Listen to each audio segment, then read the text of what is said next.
We want this time to go to Representative Collins. I don't want to take any more time, but I do want to introduce you to him. Usually when I receive bios, I'll go through with a highlighter and I'll just hit a few things, but this bio is different. Every sentence tells a story, and it will help you know who Representative Doug Collins is.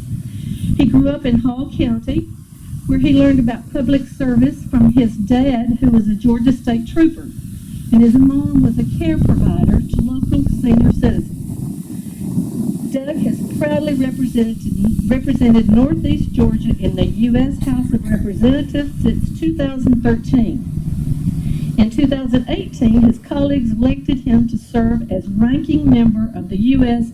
House Committee on the Judiciary, where he led the fight against Democrats' baseless investigations into President Donald Trump. I'll mention that again.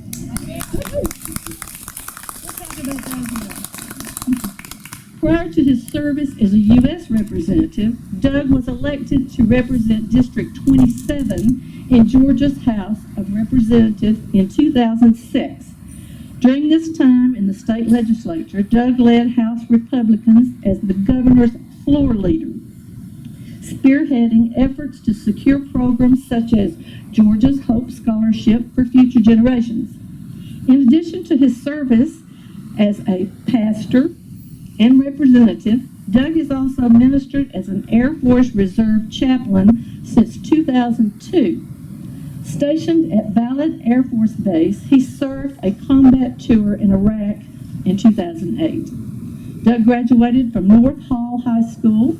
He earned a degree in political science and criminal justice from North Georgia College and State University. Doug also has a master's degree in divinity from New Orleans Baptist Theological Seminary and a law degree from John Marshall Law School in Atlanta.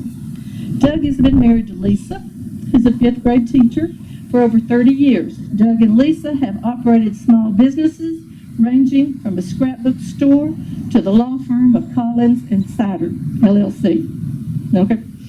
They have 3 children. Their daughter Jordan, sons Copeland and Cameron. The Collins family are members of Lakewood Baptist Church in Gainesville.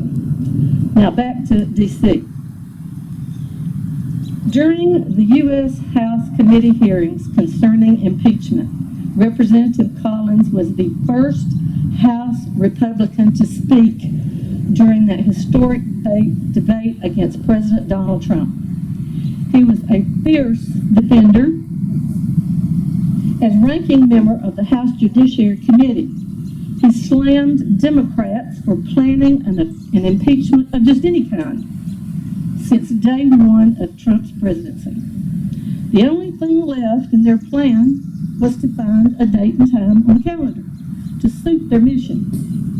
He chastised Speaker Pelosi for presenting herself those days as saddened for her country. There are particular words you use during this time. We're all watching, by the way. And we still watch. I watch more today, okay? There were particular words which you use that were powerful, and we'll remember them. Words such as charade, sham, fake hearing, kangaroo court, innocent until proven guilty. You tried to hammer that in. It worked. It's all about the clock and calendar for those guys. With that said, please welcome Representative Doug Collins.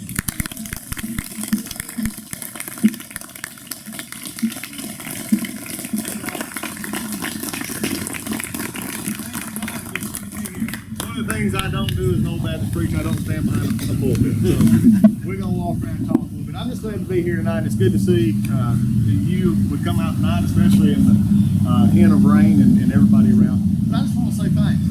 Thanks for standing up for our president. Thanks for being out here tonight. Because right now I believe that we're in an interesting time in our life, in our history of our country. And it's times like these in which we have to stand up and count for what we believe is right. Now I appreciate that bio and introduction I always go through, and it reminds me of several things. It reminds me of where I come from. I'm a trooper's kid from North Georgia. My daddy was a state trooper for 31 years, and I learned from him, what it means to serve the public. I heard my mom, who's now deceased, 2 years, still miss her. But she taught me how to care for people and how to always have faith as a guiding light. But it also showed me tonight, as you also heard, that I have a wife. And she is here with me tonight, so I'm very excited about this. Here's my wife, Lisa, who has been with me. 32 years last Thursday. 32 years. And she still keeps me around. I'm excited. And then my oldest son, Copeland, is here. Just want to get started. We got a little over 140 something days left until November 3rd, and on November 3rd we're going to do several things. Number one, we're going to elect Donald Trump for 4 more years. Number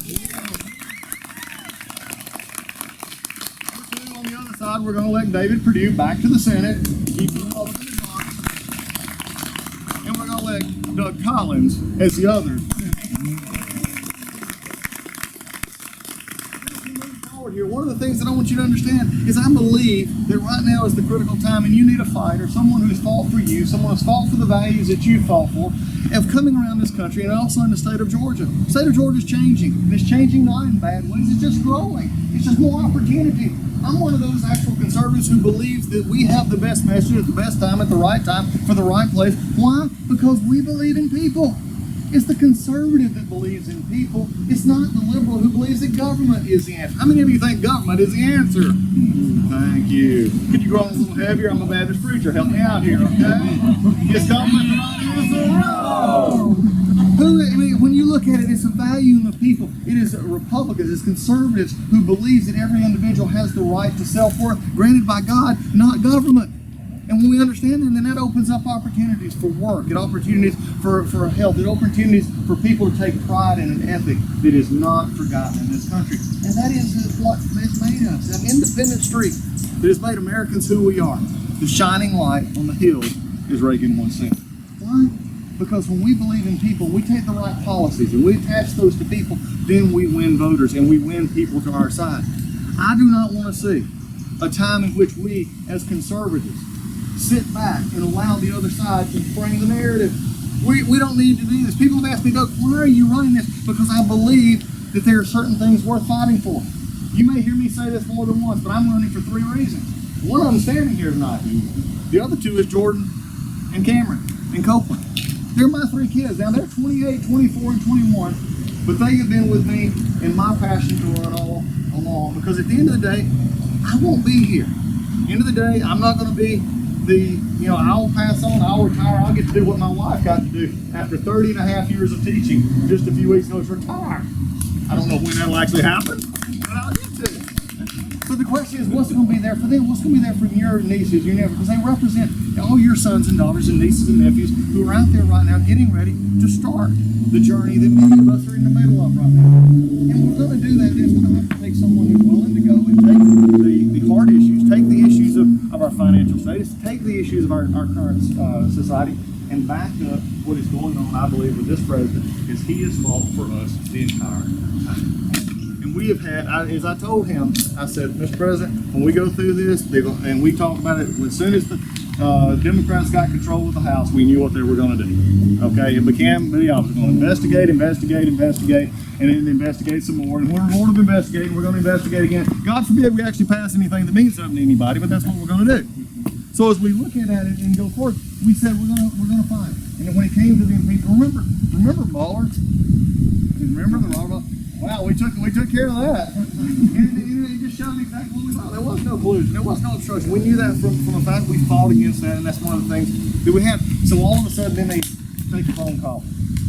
And they say, we got a transcript. And remember, beforehand, Adam Schiff had already met with them.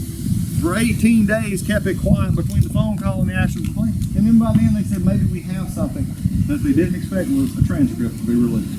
What they didn't expect is a president who's not going to just sit back, but a president who actually fought and said, no, we didn't do it. I didn't do anything wrong, and we're going to fight it. And when it came to the House, we stood up. We said, instead of doing this, why don't we try to help people? They chose not to. So what we did, we fought back. We won against the Shannon. We won against the things that was actually set out to take down this president. I think in the end of for you to vote for me. So when we look at that from a Senate perspective, I tell you, I was asked one day, why would you want to run for the Senate? You're in the House, because when I looked out and I saw where we had to go as a state, when I saw the transitioning of this state, when I saw how people coming in and needed to hear from someone who could actually speak and talk about the things of conservative values and actually has done something, who actually fought with this president for criminal justice reform, who actually fought and helped get that done so that we can have a better federal system in which we actually take people into account. We spend our tax dollars wisely, but we also invest in people so we don't have a revolving door in our penal institutions. But we actually have workers for the companies that I visited today who need workers. Let's get people back to working, communities back together. That's what we have to look at. That's why we're fighting for this. When we take on other things that we say matter, like tax reform and the other issues that actually got people back to work. The reason this economy is going to come back very quickly, I have a feeling, is because the grounding and the foundation were put in over the past few years by the tax reform, by the deregulation, and the things that made actual businesses work. It is not government that makes things work. It is not government that gives it. It is actually the government that provides the environment so that we can work. But we need help. We got to figure out how that actually works, and we got to actually communicate that to people as we go through. So when we do that, what's it going to take? It's going to take people actually standing up again. It's going to take people in conservatives who are not bored. How many times? We've all been here. How many times you may have sat on this lawn or you sat somewhere else and we had an official bore us to death? I can speak about it. I mean, I've seen it all over. We don't need that. We need somebody with passion that says, here's what we can do. You know, so many times I hear us as conservatives, we talk about the policies. We're really good at numbers. We're really good at, we've had this kind of growth and we've had this kind of success, but we never talk about what it actually means to real people.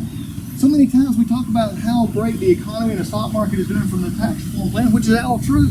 But what about the gentleman that I went to see one day over in Livonia, Georgia, who had a business where he is able to take one of those provisions in that tax bill about same year depreciation of large capital expenses? How many of you think that sounds like really interesting stuff? If there are any accountants in the room, I know you're excited. I get it, okay? But most aren't. But you know what he said? He said, Doug, I'm proud. He said, I appreciate y'all passing that bill. And we were in there with this big machine. They're doing all kinds of stuff with metal bending, and it was just one of those kind of, nice, manufacturing kind of things. And he's talking about it, but he said, you see this machine? They put this big machine over there. He said, I was able to buy this. I'm able to do it because of what y'all put in that tax bill. He said, but I don't want you to talk about that. I want to talk about these 3 people over here who now have full-time jobs because of what you did. 3 have full-time jobs because of the policies put in which government stepped back, lets enterprise step forward, and now people who didn't have full-time jobs have full-time jobs. That's what makes this about. That's what we need to go around sharing more of. That's the kind of success that we've had over the past few years when we wasn't fighting every investigation and every impeachment and everything else going on. It's about putting people first. And in Georgia, we have several things that we got to do. Number 1, we need a fighter in the U.S. Senate. We need someone who'll go over and light a fire under the U.S. Senate. And I think I'm the person to do that. I'm thinking one that go over and actually we're going to take the values that you already know from me, the things that we've already supported, the things that we've already fought for, and we're going to take those over to the Senate and begin to continue this process of taking our country. Now, my prayer is we have the president for 4 more years. We still have the Senate. I want to take the House back, which will be great. And then we can get back to doing what we were doing. But either way, if we don't, it's time for us to stand up. And in Georgia, if we don't do that, we have a chance to lose the seat, but also lose the Senate as we go forward. So for me, it's taking the areas of bringing our state back together. It's not about the identity of the candidates, about the content of the candidates' ideas. And for me, that is saying, how do we do our agriculture community all around the state, South Georgia, North Georgia? How do we deal with our issues of our suburban areas, with opioid crisis, with mental health issues, with our criminal justice reform? How do we take it and make our family farms and our agricultural communities vibrant again, where they're able to compete across the markets and the stages across the country? And how do we bring all of our state back with infrastructure and transportation from the inland ports to the port in Savannah and all the way in between, which is actually what drives us? And what about intellectual property? This state is amazing when it comes to what we're doing, and how do we keep and grow the best talent in our cybersecurity and our intellectual property? Do you realize, how many of you realize that approximately 90%, if you swipe a credit card anywhere in the world, it's going to get processed through Georgia? They'll get processed through Georgia. We have an industry that most people don't know about, but it's a very important fintech industry, financial services industry, that we can encourage and grow, and especially through our intellectual property, through the work of Georgia Tech and Georgia and the others on the research angle at Emory. How do we actually get that to where we have patents and copyright protections that actually make sense? This is not stuff that people normally talk about, but you know why it matters? Because right now there's somebody in their garage putting together the next idea. They're putting together that next thing that's going to make us all better, or use on the phone, or tape with, or whatever it may be. And we've got to make sure that our copyright and our patent system is the strongest in the world, because we don't want that going anywhere else, and we don't want China stealing it. We don't want others having it. So we've got to have those kind of protections. But those are the kind of things that's a big vision for Georgia, not a small vision for Georgia. If we understand that, then we can begin to take on the bigger things in our lives. Then we can begin to turn toward people and how we deal in our country, the things that government should be doing and not what government should be doing. And that is taking over more. In our country right now, there's becoming more independent. If you want to hear what the Democrats want, they think the best thing is for government to take it over, to give it to you, to help you. I'm going to tell you about that. They have to make us more dependent on them. And we got to change that. That's what the president's been fighting for. It's what I'm going to be fighting for. Is why the Senate is our Senate right now. For judges, whether it be for our economics, but also for what matters for Georgia. Because at the end of the day, I'll be 54 come August. I've been here all my life. Georgia's my home. North Georgia is where I was raised. My dad was a trooper in Gainesville, Blue Ridge, and then in Atlanta. I grew up in Gainesville, went around the world, whether it be in the Air Force, the war in Iraq, or back. Came home where my heart is, and where I believe is best in life.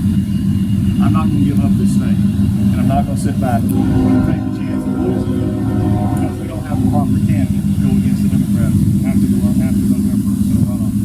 We got to have somebody who's actually has the fight in, who's been there, who's tested, who's proven, who's trusted. Anybody think it's crazy enough? If you want to throw an ad on there and show my picture with Pelosi and Abrams up and call me a liberal, go right at it, because I don't think you believe it. I don't think anybody believes it. And I dare go and tell you who doesn't believe it, and that's Pelosi and Abrams and Nadler and Schiff. They don't believe it at all. Because they the ones had to deal with me for the last year and a half. So we're going to fight for you. We're in this going place. We're going to earn our votes. We're going to put it out there. We're going to have our campaigns really just kicking off. We got our signs here tonight. We'd love to have your help getting those out. We'd love to go to Doug's Georgia. You can sign up. We're going to have our email request. You'll know what we're going to be and what we're going to be doing. We're not going to back away from telling what we believe is a great story. We're not going to back off from a president who we have actually worked with, who is actually fighting for this country. And when we understand that, then we can win. But I need your help. We need your help to come not only to places like this, but help us on the phones, help us on knocking doors, help us on. I fought for you. I want you to fight for me. I want you to help me win this, because we can do it. We just got to then set the pace. We got to set the tone. We got to get out there and make sure that everybody understands that there is a fighter in this race, and it's me. There's someone who stood for you. It's me. There's someone who has a proven record. It's me. It's not anybody else. It's not someone who wants to do or wants to be. I respect that, but I also respect what I've done and where I've been and what I will do. So for me, this is about carrying on what you've already done. It's about carrying on what I believe is conservative values that actually matter. It's about carrying on for a president who I believe cares for this country, for a conservative movement that I believe cares about people. We put caring about people in the best policy we can use. So what I need is your help. That's why I'm here tonight. I'm glad to hear him. Being with you, talk with you. He said, we don't need this. Don't let the media tell you different. Don't let the world beat you down and say conservative values are not important. They are important, and they matter, because it's the very thing that when you light a spark under a person and tell them they're infinitely valued, when you tell them they can do it, when you tell them that you've got a government and a system set up where they're not going to hurt you, but they're going to help you as you move forward, doing what you believe is right, at that point in time, we have the country that we all know. Land of the free, home of the brave, and the ones that lead the world. That's why I'm running. I'm Doug Collins. I want to be your next senator in the state of Georgia. God bless you. Thank you.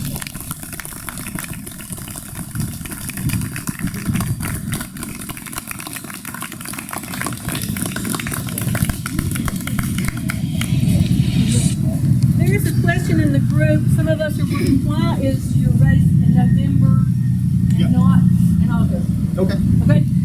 Well, why it shouldn't have been last Tuesday? That was a better question. The races, and I've mentioned this before, and some of you asked me about it. I respect the governor, and as I said earlier, making the pick that he was supposed to pick, but he also then has to have an election. I believe the Georgians are going to, and the Republicans are going to get to pick their candidate to go forward. The governor decided that he wanted to do a special election in November, and there was many reasons for that. One, to get the senator, I guess, some time in office and to do other things. I get it. But we could have changed it to a primary where we could have all ran a primary race like we always do, like David Perdue had to do it, like the governor had to do it. We could have done that, but they chose not to, and they stopped the bill in the House that was actually going to look to do that. So that's why we were not on the ballot. I got a lot of texts, a lot of questions from many of you maybe and others on why we weren't on the ballot. In fact, I had one lady actually say that she was going to turn in the ballot because she thought it was a bad ballot because it didn't have my name on it. I said, don't worry, November's coming. We're going to be there. But let me just also say this about November. This is the way the ballot will look. So I need you to prepare for this. It's going to be a presidential race with President Trump and Biden. Then it'll have one of the two Senate races. It'll have either David Perdue and Ossoff, or it'll have us. Now, when you look at our race, it's not going to say me and Senator Leffler and others. It's going to have 20 people in that one ballot. Okay, so you'll need to look at that and see that. It's going to look different than what most of the time we see, unless it's a special election. And there'll be Republicans and Democrats and Independents and Libertarians all in that 20. So just to prepare you, that's what it's going to look like in November. The top two, which there will be a runoff in this, the top two will then have a runoff that will last from November, December into January 3rd. And on January 3rd will be the day that we get, I believe, we're going to be elected to the United States Senate and begin to serve. So I just wanted to lay that out for you. That's why it happened. Believe me, there's a lot of folks that didn't want a real conservative fighter in this race. And when we got in, there's a lot of folks saying, Doug, don't do this, don't it? Look, I just want to say, let's put the best ideas out there. If I'm a conservative and I'm the best ideas, then I'm going to win. If I'm not, somebody else is going to win. I put my money on me.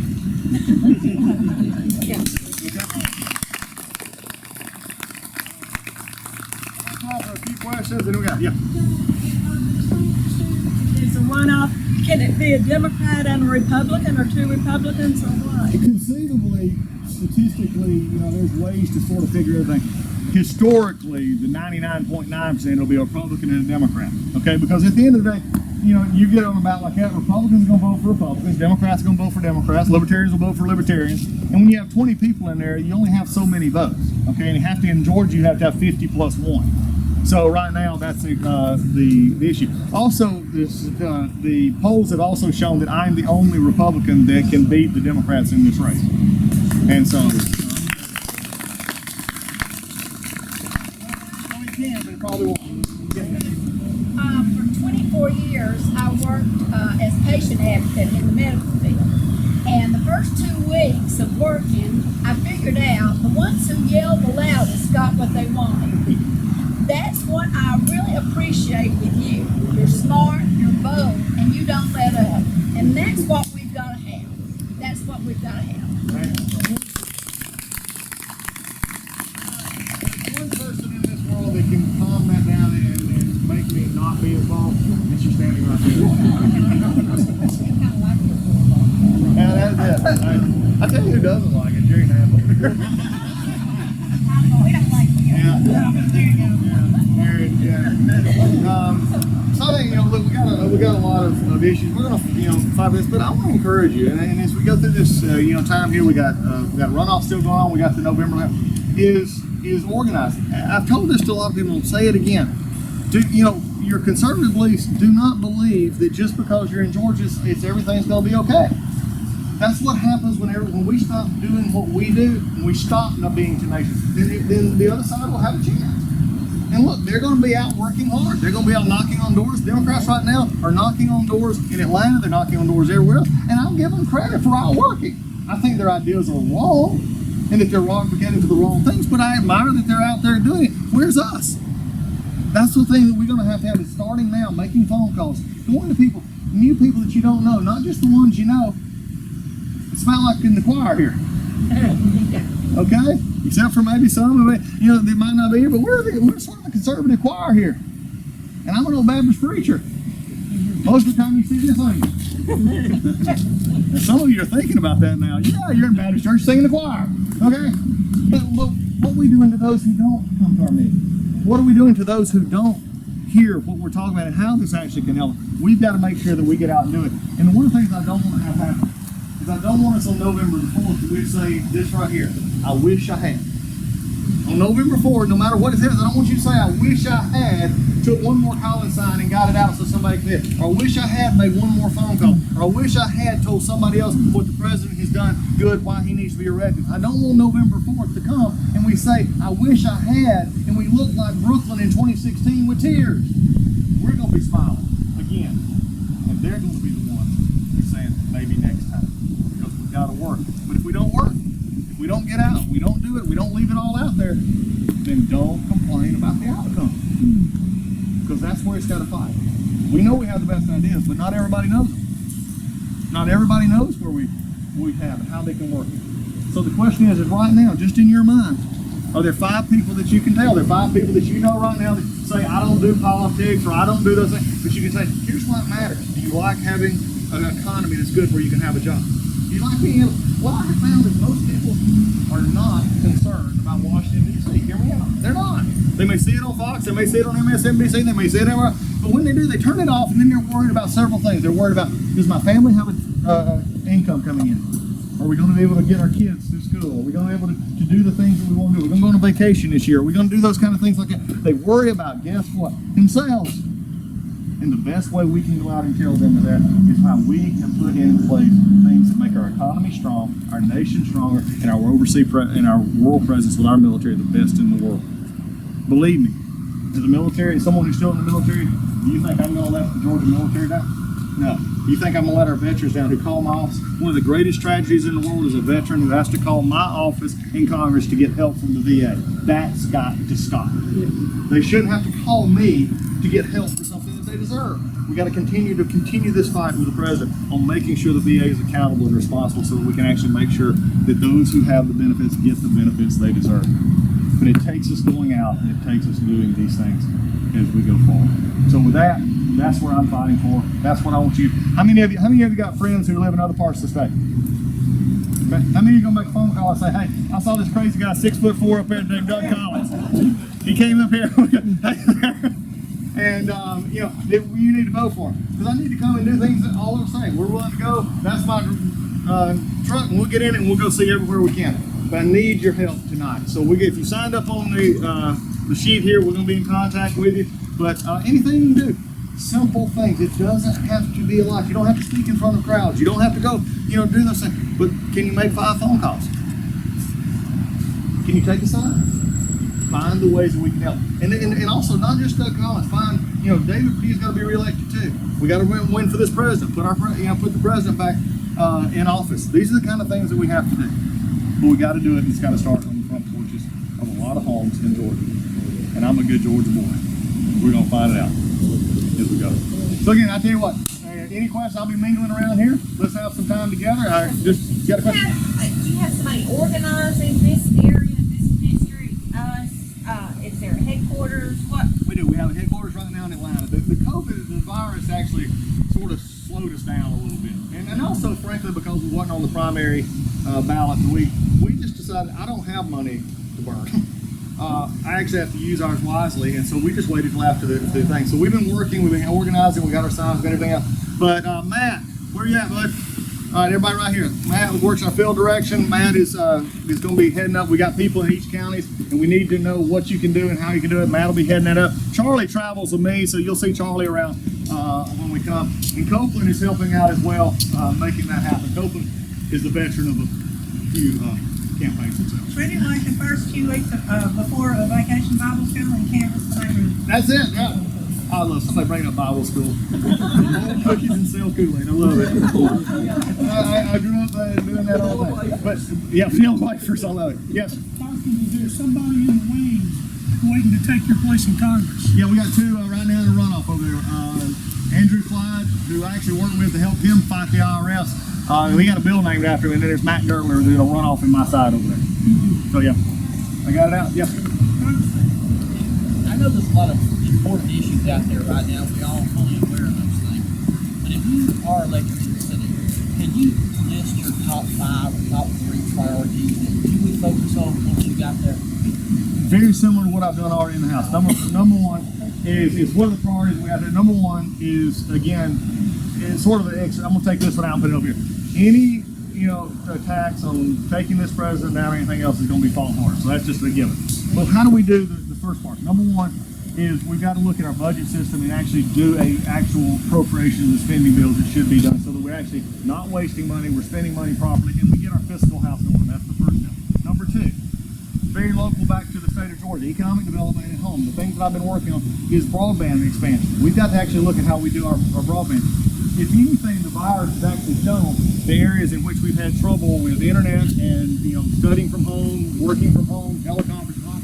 And we put a bill in a few years ago and have been fighting with this called the Gigabyte Opportunity Act, which lets states and localities decide where they have issues with lack. I mean, it could be in the city or it could be in the rural areas where they have a lack of broadband connectivity, and give incentives and grants so that businesses can come in who do whatever technology. We're not. It could be cable, it could be wire to wire, point to point, it could be off the white space on the TV, unused TV channel. But however it is that we can get that in, what would that do? It expands our economic capabilities. It lets our learning explore. It lets our schools expand, but it lets businesses grow and start wherever they can in Georgia.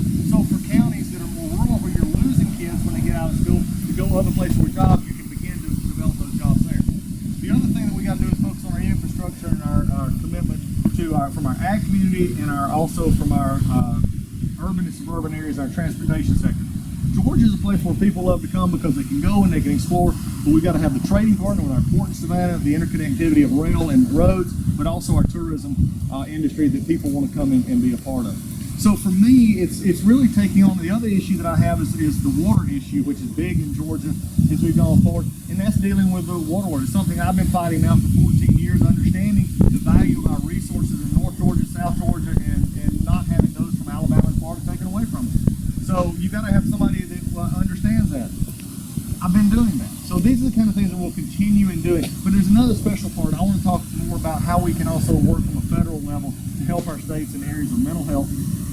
Because in our jails and I know the sheriff's here right now, one of the biggest issues we have in our jails right now is issues of mental health and addiction. And my question is from a conservative perspective, and tell me how the conservatives don't talk. The president took this on after we brought it to him, and Jared and I talked about this. He took it on because he began to understand what I used to call the M&Ms. It's monies and more.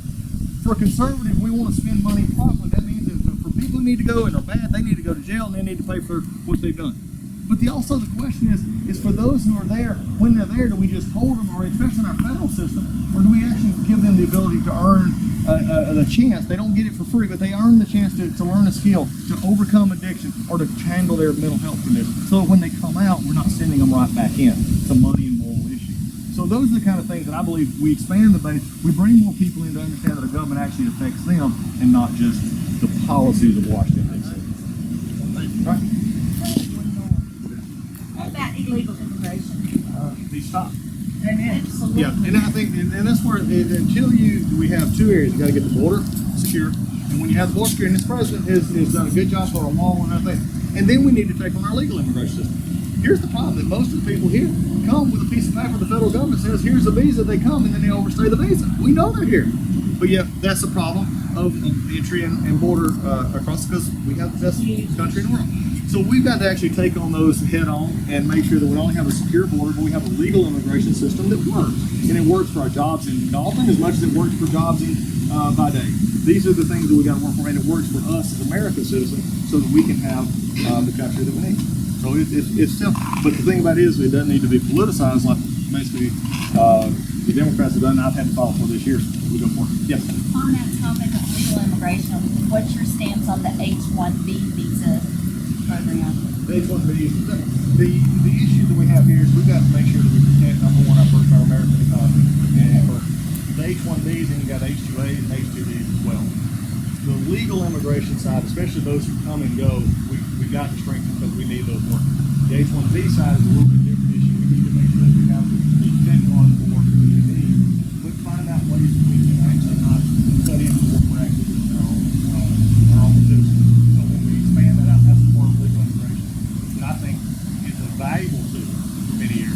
but he can't be abused. I put in an actual bill because what happens is they're coming in, they're bringing in to train, and then they're taking jobs back overseas. And I had a bill actually with another Democrat that said we can't do that. You cannot use that program to do that. In fact, it made it illegal to do that kind of training and take jobs away. That H-1B has become the one that we've had to deal with most because we've actually seen the sort of reverse move of jobs out of the country. So that's something I've already been addressing in that to make sure that doesn't happen. The other ones, but we can't get them mixed up, is the other hires that we need, and just making sure that those are going back and forth. The H-1Bs have been abused and they need to be fixed in that, or just unless they're not properly removed. But it's been an issue, especially we saw it in call centers, technology centers, and things like that. All right.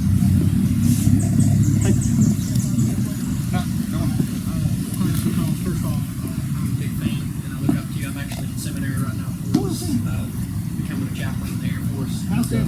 I'm also a history teacher. This is my second year teaching history, and I'm also a Christian. I'm a Bible-believing Christian. So I guess my question for you is, with a lot of things that are happening in the world right now for young individuals like myself, being Christian and conservative can sometimes come off as a minority in itself now. So what is your view on God and government? Well, it's a great question. It's probably it's a great one to end on. I think it's a good one. People ask me about my faith all the time. You know, I'm a pastor. I pastored for 11 years. I'm a chaplain still in the United States Air Force. In fact, I'm at Warner Robins right now. And one of the biggest things I have to fight is actually, as a chaplain, but as a lawyer, is fight the fact that we have folks who want to limit our religious freedoms in the military and other places. I've had to fight against that for my whole time. But from my faith perspective, it's pretty simple. I see the world through these glasses just like you do. Everything I see is based on my faith that I have in God, that God saved me, and that my dependence becomes on Him. When I put these glasses on, I see everything through that lens of faith. But what my lens of faith does is does not turn others off, it turns me on. Somebody once asked me, how can I be from my perspective, I'm also an attorney. So, you know, yeah, okay, laugh. You get it, all right, I get it, all right. For some in the room, yes, okay, a Baptist preacher who becomes an attorney is backslidden. Okay, I get it, all right? But I will tell you this, think about this, a lawyer and a preacher will tell you the worst possible outcome and the best possible result. Think about that one a second. Okay? But it goes back to your faith.